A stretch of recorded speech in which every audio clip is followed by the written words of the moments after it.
Everyone, good morning. আশা করি সবাই খুব ভালো আছো, আমিও খুব ভালো আছি।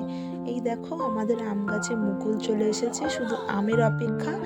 এই অপেক্ষা করাটাই ভালো লাগে, তারপর তো হয়ে গেলে গাছ থেকে ফল পেড়ে খাওয়াই হয়ে যাবে। তো ফার্স্টেই একটু দেখিয়ে নিলাম, দেন ঘরে চলে গেলাম। এই দেখো আগের দিন বাপের বাড়ি থেকে এসেছি, জামাপত্র কিছুই তোলা হয়নি। এই বিছানার মধ্যেই রাত্রিবেলা ঘুমানো হয়ে গেল। তা ব্যাগপত্র গোছানো থেকে প্রচুর কাজ আছে এবং কাছাকাছি আছে, তাই প্রথমে সব ঢেলে ফেললাম। যেগুলো তোলার মতো সেগুলো সব আলমারিতে তুলে দিলাম। দেন চলে গেলাম ব্রাশ করে বাসন টাসন মেজে রান্নাঘরে গিয়ে সকালের রান্নাটা একটু বসিয়ে দিলাম। এদিকে গাজর বিনস আলু দিয়ে একটা তরকারি করে নিয়েছি, আর মাছের ঝাল হবে ডাল। আর এদিকে দেখো আমাদের মিলিয়ে দেখো কি কি করতে শুরুই করে দিয়েছে। যতক্ষণ না মাছ দেওয়া হবে ততক্ষণও এমনই করে যাবে। ও আমাদের বাড়ির পোষ্য।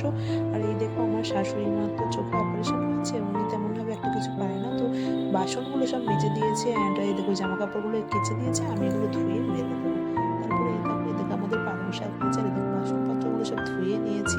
ধুয়ে নেওয়ার পর দুপুরবেলা রান্না বান্না করে খাওয়া দাওয়া হয়ে গেছে, ওগুলো আর তোমাদের সাথে শেয়ার করলাম না। দেন চলে গেলাম সন্ধ্যেবেলা পরোটা বানানোর। আর পরোটা হেবি সুন্দর বানিয়েছিল আমার শাশুড়ি মা, নতুন একটা রেসিপি, ধনে পাতার পরোটা করেছিল, আর ওইদিকে লাল লাল আলুর দম করেছিল। এই ছিল আজকে সন্ধ্যার টিফিন। এই খাওয়া দাওয়া হলো। তাই পরোটার রেসিপিটা তোমরা চাইলে অবশ্যই আমাকে বলবে, আমি তোমাদেরকে শেয়ার করবো। সারাটা দিন এইভাবেই একটা সাংসারিক জীবনে চলতে থাকে কাজকর্ম। ভিডিওটা কেমন লাগলো অবশ্যই কমেন্ট করো, আর কমেন্ট করো ভিডিওটা ভালো লাগলে অবশ্যই চ্যানেলটা সাবস্ক্রাইব করে পাশে দেখো। আর তোমরা কেমন কেমন ভিডিও দেখতে চাও সেটা কিন্তু অবশ্যই কমেন্ট করতে ভুলো না। তো এই দেখো গল্প করতে করতে আমাদের পরোটাগুলো প্রায় রেডি হয়ে গেছে। এটাই হচ্ছে সন্ধ্যাবেলা কিছু টিফিন করা হবে, দেন এগুলোই রাত্রিবেলা খাওয়া হবে। এই এখন যে শীতকাল পড়েছে না, শীতকালে কিন্তু কড়াইশুঁটির কচুরিই হোক বা ধনে পাতার পরোটাই হোক, ভীষণ কিন্তু ভালো লাগে খেতে।